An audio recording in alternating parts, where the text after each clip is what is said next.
Fala pessoal, o professor Marques Cruz com vocês aqui em mais um vídeo no canal Marques Edu. Nesse vídeo eu trago a resolução da prova de legislação do Instituto Federal do Espírito Santo, acontecido no último domingo, prova de nível D. Se você fez a prova, já deixa o seu comentário aqui, vou trazer a resolução completinha para vocês da parte somente legislação, tá? Então vamos lá. Segundo o decreto 9.203 de 2017, um dos mecanismos para o exercício da governança pública é a liderança.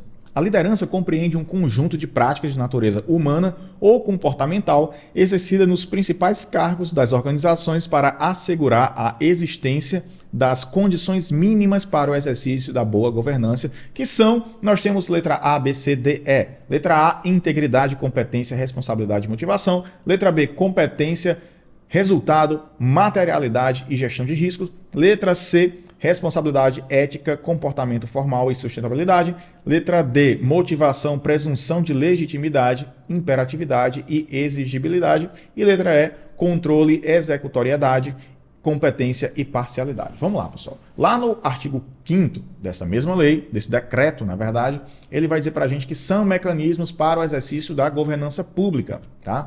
E nós temos lá no inciso 1, que é exatamente o que a questão está colocando. Liderança compreende conjunto de práticas de natureza e por aí vai, tá? Só que lá no final ele coloca que tem as condições mínimas para o exercício da boa governança, que são, quais sejam, ele coloca 4 alíneas, A, B, C, D. Integridade, competência, responsabilidade e motivação. Portanto, nós temos aqui a letra A como resposta correta, beleza? Vamos seguindo aqui, vamos para frente. Se você ainda não é inscrito no canal, aproveita para se inscrever, porque eu estou sempre trazendo novidades aqui, sempre trazendo vídeos, conteúdo, trazendo também dicas para você que vai fazer concurso nas diversas áreas. Especificamente, se você vai fazer Instituto Federal e Universidade Federal, eu tenho muitas playlists que já estou deixando aqui na descrição, então recomendo que você veja, porque vai te ajudar bastante, tá? Vamos lá. Questão de número 22. Improbidade administrativa é o ato ilegal ou contrário aos princípios básicos da administração pública no Brasil cometido por agente público durante o exercício de função pública ou decorrente desta. Sobre o ato de improbidade administrativa, assinale a alternativa falsa. Esse grifo aí do negrito no falsa nem foi meu, já estava lá na prova, né? Quando eu trouxe para cá, eu deixei negrito também, porque é muito importante. Tá pegando lá sua prova, destaca que ele quer o falso, tá? Qualquer pessoa poderá representar a autoridade administrativa competente? Segura aí. O Instituto Federal do Espírito Santo poderá ser sujeito passivo de prática de ato ímprobo. C. O mero exercício da função ou desempenho de competências públicas sem comprovação de ato doloso com fim ilícito afasta a responsabilidade por ato de improbidade administrativa. Letra D. Não configura improbidade a ação ou omissão decorrente de divergência interpretativa da lei, baseada em jurisprudência, ainda que não pacificada. Letra E. Não implica na suspensão de direitos políticos. E vamos lá, ele quer saber qual é a falsa, tá? Então, vamos analisar primeiramente a letra A. Qualquer pessoa poderá representar a autoridade administrativa competente? Sim, artigo 14. Então, lá no artigo 14 vai dizer que qualquer pessoa poderá representar a autoridade administrativa competente para que seja instaurada a investigação destinada a apurar a prática de ato de improbidade. Então, sim, perfeito, pode sim. Ele está procurando a alternativa falsa. Letra B. O IFES poderá ser sujeito passivo da prática de ato ímprobo. Ó, esse item, o B, ele não está exatamente dessa mesma forma colocado na lei. Isso aqui precisa de uma interpretação, tá? Mas lá no artigo 1º, parágrafo 5º, vai dizer pra gente que os atos de improbidade violam a probidade na organização do Estado e no exercício de suas funções e a integridade do patrimônio público e social dos poderes executivo, legislativo, judiciário, bem como a administração direta e indireta no âmbito da União, estados, municípios e do Distrito Federal. Então, o Instituto Federal do Espírito Santo poderá ser sujeito passivo? Sim, poderá, baseado no artigo 1º, parágrafo 5º, tá? E como o próprio enunciado fala, que o ato de improbidade administrativa é cometido por agente público e não pela instituição. Então, a instituição, o agente é um sujeito ativo e a instituição é um sujeito passivo, tá? Então, essa aí também está correta. Letra C. O mero exercício da função ou desempenho de competências públicas sem comprovação de ato doloso com fim ilícito afasta a responsabilidade por ato de improbidade administrativa? Perfeito, basta você consultar artigo 1º, parágrafo 3º, tá? Seguindo, 4, né? A letra D, na verdade. Não configura improbidade a ação ou omissão decorrente de divergência interpretativa da lei, baseada em jurisprudência, ainda que não pacificada. Então, será que um servidor, esse agente público, ele pode tomar uma decisão, tomar uma interpretação baseada numa jurisprudência, por mais que não tenha sido pacificada? Então, ele pode tomar uma decisão e outra pessoa pode entender de outra forma, mesma situação, pessoas diferentes entender um resultado diferente? Podem sim, tá? Então, artigo 1º, parágrafo 8º, tá? Então, pode sim. Não configura improbidade, aí lá no final ele fala, né, decorrente de divergência interpretativa da lei, baseada em jurisprudência, ainda que não pacificada, e ainda coloca mais aqui um ponto, ó, mesmo que não venha a ser posteriormente prevalecente nas decisões dos órgãos de controle ou dos tribunais do Poder Judiciário. Por mais que a pessoa tome aquela jurisprudência que ainda não foi pacificada como embasamento para tomar alguma decisão, e depois aquela jurisprudência ela não se torne pacificada, que seja tomadas outras medidas a partir dali, então aquele ato que a pessoa cometeu, como ele tinha um embasamento à época, ele continua dentro da lei, tá? Então a letra D também está correta. E na letra E, obviamente, é que sobrou, né?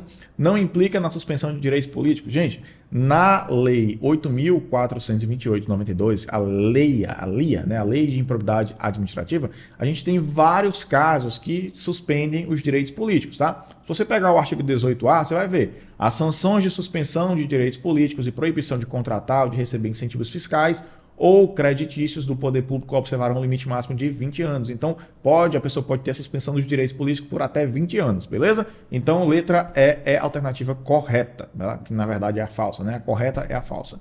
E vamos para frente, tá? Sobre a contagem do tempo no Serviço Público Federal, é considerado como efetivo exercício o afastamento em virtude de desempenho de mandato eletivo federal, estadual, municipal ou Distrito Federal, inclusive para promoção por merecimento. B, para tratamento da própria saúde até o limite de 24 meses, cumulativo ao longo do tempo de serviço público prestado à União em cargo de provimento efetivo. Letra C, para capacitação restrito a 360 horas. Letra D, adoção e a contagem dependerá da idade do filho adotado.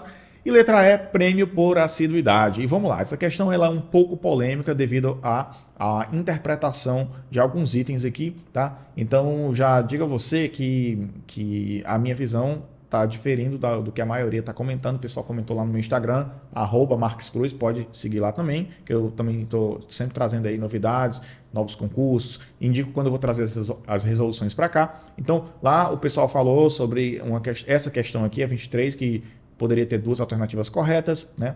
E especificou, e eu vou trazer aqui para vocês a minha visão sobre isso, tá? Primeiramente, letra A. O desempenho de mandato efetivo, eletivo, federal, estadual, municipal, distrital, ele contabiliza como efetivo exercício? Sim. Agora, contabiliza para promoção por merecimento? Não, gente. Artigo 102, inciso 5, ele fala, exceto para promoção por merecimento, tá? Então, na Lei 8.112 é muito claro sobre isso. Para tratamento da própria saúde, perfeito, né? Para tratamento da própria saúde, até o limite de 24 meses, cumulativo, ao longo do tempo de serviço público prestado à União em cargo de provimento efetivo. Então, perfeito. A gente tem artigo 102, inciso 8, a linha B, exatamente aqui, para tratamento da própria saúde. E interessante que esses tópicos aqui, eles têm caído agora nessas últimas provas que eu tenho trazido para cá, tá? De resolução aqui para o canal. Letra C, para capacitação restrito a 360 horas anuais. Olha aí. A capacitação, ela não tem essa restrição de 360 horas anuais. Como é que acontece a capacitação, né? A capacitação ela pode acontecer, não obrigatoriamente, a cada quinquênio, o servidor tem direito a 3 meses de licença para capacitação. Lógico, é no interesse da administração. E essa capacitação, ela pode ter mais de 360 horas, tá? Pode ser uma especialização, né? Talvez ele tenha usado isso aqui para poder, enfim, confundir a pessoa, né? Porque, tem que ser 360 horas a especialização, a quantidade mínima, né, de horas para poder contabilizar. Talvez tinha botado esse 360 aí, porque é um número que é redondo e confunde, mas não tem nada a ver, tá? Então, esse item C está errado, tá? E poderia confundir também porque você tem direito à capacitação. A capacitação ela contabiliza como efetivo exercício, só que não tem essa restrição de 30 horas. Na letra D é que reside, que mora o problema que muitas pessoas tinham falado. Eu entendo que a B e a D são corretas. Vamos lá, vou explicar por que a D não está correta. Adoção pode? Pode sim. A licença para adoção ela contabiliza como efetivo exercício. Tudo bem. Aí ele coloca, e a contagem dependerá da idade do filho adotado? Vamos lá, qual contagem? A questão está tratando sobre tempo de efetivo exercício. O item D está falando sobre adoção. Adoção. Então, a adoção contabiliza como efetivo exercício? Perfeito.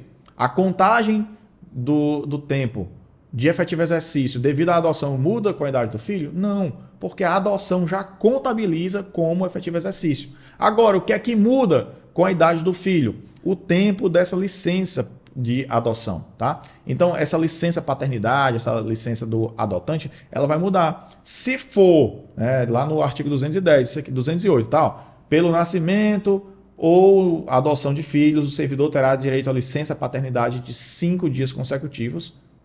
E no artigo 210 ele fala, a servidora que adotar ou obtiver guarda judicial de criança até 1 ano de idade, serão concedidas 90 dias de licença. Se for mais de 1 ano, o prazo cai para 30. Então, 90 dias menos de 1 ano, 30 dias mais de 1 ano, se no caso a idade do adotante. O que é que muda, gente, no tempo de efetivo exercício, em ambos os casos? Nada. Então, a contagem depende da idade do filho adotado? Não. O que muda é o tempo da licença. Então, a contagem do efetivo exercício muda? Não, não muda. Ou seja, está errado, tá? Então, minha visão, se você está interpretando de forma diferente, deixa nos comentários, tá? A gente pode ter uma discussão, de repente você pode me fazer mudar de opinião, tá? Minha opinião aqui, lendo, conferindo direitinho artigo por artigo, foi isso aqui. Mas, obviamente, às vezes a pessoa chega, mas isso, professor? E aí a gente pode mudar de opinião tranquilamente, tá? Eu não vou ser a pessoa engessada, né? Então, já me retratei aqui uma vez, alguma resolução, tive uma interpretação e outra pessoa teve outra. Eu disse, não, realmente eu concordo com você, não tinha olhado por esse ponto de vista. Até porque eu estou fazendo essa resolução aqui por mim mesmo. Então, sempre que eu faço as resoluções aqui, sou eu que estou interpretando. E qualquer pessoa é passível de ter uma interpretação errada. Lógico, acontece com frequência? Não, garanto a vocês que não. Raramente isso acontece, mas eu sou um ser humano, é possível, tá? Seguindo aqui, a adoção e a contagem dependerá... Desculpa. Seguindo, prêmio por assiduidade, esse aí já não existe mais, né? Já faz um bom tempo, né, que não existe mais esse prêmio por assiduidade, que era quando você, a cada quinquênio, que você não utilizava a sua licença por capacitação, então você tinha esse prêmio, a licença prêmio, que você recebia o equivalente a 3 meses aí de bônus. Se existisse isso, seria uma delícia, né? Não existe mais, infelizmente. Vamos lá, questão 24. Estamos caminhando aqui, ainda é a Lei 8.112, caíram 2 da Lei 8.112, tá? Martim, servidor do Instituto Federal do Espírito Santo, recebeu concessão em processo administrativo para estudar na Universidade de Harvard, Estados Unidos, por 4 anos. Findo o prazo do afastamento, Martinho retorna ao Instituto Federal do Espírito Santo, de acordo com a Lei 8.112. Letra A. Ficou configurado abandono de cargo, tal afastamento intencional do servidor? Letra B. A concessão do afastamento configura ato de improbidade por ultrapassar o prazo máximo de 2 anos estipulados em lei? Letra C. Será concedida a exoneração a pedido de Martinho antes decorrido o período igual ao do afastamento? Letra D. Caso Martinho faça o ressarcimento da despesa gerada com o seu afastamento, poderá ser concedida licença para tratar de interesse particular, mesmo antes de decorrido o período de 4 anos após seu retorno. E letra E. Martinho será exonerado após responder o devido processo administrativo disciplinar. Vamos lá. Primeira coisa, né? Martinho era servidor, beleza, tranquilidade aqui, foi estudar em Harvard 4 anos. Né? Então ele conseguiu, através de um processo administrativo, uma licença de 4 anos, tá? Uma concessão de 4 anos. Então, o que é que acontece? Ele passou por um processo administrativo e não por um processo administrativo disciplinar. Ele fez tudo dentro da legalidade. Ele foi lá, abriu o processo, ele teve a concessão pela universidade, ou pelo Instituto Federal, desculpa, na verdade, e aí ele teve, né, aproveitou da licença conforme reza o artigo 95 da Lei 8.112. E eu vou trazer aqui para vocês, ó. O artigo 95 da Lei 8.112, ele fala, não poderá ausentar-se do país para estudo oficial sem autorização. Aí a gente precisa de autorização do presidente da República, do presidente dos órgãos do Poder Legislativo e presidente do STF. Então, ele precisa dessas 3 autorizações somente, tá? Na letra A nós temos, ficou configurado o abandono de cargo, total afastamento intencional do servidor, né? Então, não, gente, isso aqui está totalmente errado. O que é o abandono de cargo? É a falta intencional do servidor por 30 dias consecutivos, tá? E isso não está configurado nesse caso. Ele entrou com um processo administrativo, ganhou uma concessão para estudar por 4 anos. Então ele faltou, entre aspas, 4 anos? Não. Ele teve um afastamento legalizado através de um processo administrativo do próprio Instituto Federal. Ele teve um processo administrativo dentro do próprio Instituto Federal, todos os trâmites legais, e ele conseguiu. Então o item A está errado. Letra B, ele fala que a concessão do afastamento configurado de improbidade por ultrapassar o prazo máximo de 2 anos, e nós vimos que o prazo é de 4 anos, né? Parágrafo 1º do artigo 95 fala: a ausência não excederá 4 anos e fim da missão de estudo, somente decorrido igual período será permitida nova ausência. Então, ele só pode ter algum afastamento depois de passar o mesmo período, no caso foi 4 anos. Então ele fala, letra B, 2 anos, errado, tá? Será concedida exoneração a pedido de Martinho antes de decorrido período igual ao do afastamento? Não, né? No parágrafo 2º ele fala: o servidor beneficiado pelo disposto não será concedida exoneração ou licença para tratar de interesse particular antes de decorrido o prazo igual ao do afastamento. Então, não. Na letra D, ele fala: caso o Martinho faça o ressarcimento, e se ele pagar o tempo que ele ficou afastado, pagar o tempo que ele estava recebendo, né? Porque com esse afastamento é com remuneração, tá? Então, se ele pagar, se ele ressarcir as despesas geradas com seu afastamento, ele poderá ser concedida licença para tratar de interesse particular, mesmo antes de decorrido o período de 4 anos após seu retorno? Sim, porque lá no finalzinho do artigo 2º do parágrafo do artigo 95, porque lá no finalzinho do parágrafo 2º do artigo 95, ele vai dizer: ressalvado, né, ressalvada a situação, a hipótese de ressarcimento da despesa havida com seu afastamento. Então ele poderia sim solicitar uma nova licença ou exoneração ou licença para tratar de interesse particular, caso ele pague por isso, né? Ele ressarça a despesa havida com seu afastamento. Então, letra D, alternativa correta. E letra E, Martinho será exonerado após responder devido processo administrativo disciplinar. Não, a questão fala sobre um processo administrativo e não processo administrativo disciplinar. Então, talvez algumas pessoas confundam. Processo administrativo é uma coisa, disciplinar é outra. Processo administrativo, qualquer processo dentro da administração, processo administrativo. Tem ali 9.784, tem um vídeo aqui no canal sobre ela, uma live que eu trago resolução de questões, tá? Na própria 8.112 também fala sobre processo administrativo. E vamos seguindo aqui, tá? Questão de 25 é a última questão, tá? A LDB, que é um conteúdo que cai em muitas provas, tá? É a Lei 9.394 de 96. Ela vai falar sobre, né, toda a educação no Brasil, em todos os níveis, tá? Então, vamos lá, vamos analisar aqui, tá? A LDB tornou obrigatória e gratuita a educação básica, além de especificar quais etapas são contempladas para a escola, ensino fundamental e ensino médio. Beleza.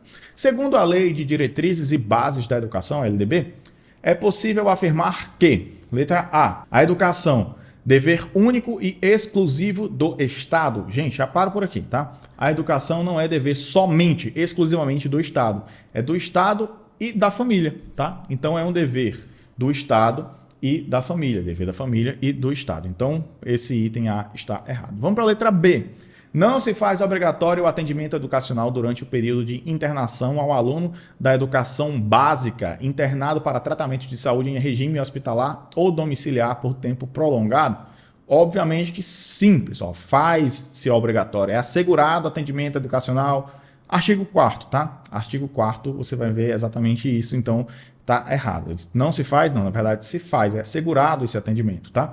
Na letra C, o dever do Estado com a educação escolar pública será efetivado mediante garantia de vaga na escola pública de educação infantil ou de ensino fundamental mais próxima à residência de toda criança a partir do dia em que completar 5 anos? Não, gente, 4 anos de idade. Você vai ver isso aí lá no artigo 4º, inciso 10. São 4 anos de idade, tá? Ao aluno regularmente matriculado em instituição de ensino pública ou privada de qualquer nível, é assegurado no exercício da liberdade de consciência e de crença o direito de, mediante prévio e motivado requerimento, ausentar-se de prova ou de aula marcada para dia em que, segundo os preceitos de sua religião, seja vedado o exercício de tais atividades. Perfeito, pessoal. Artigo 7A.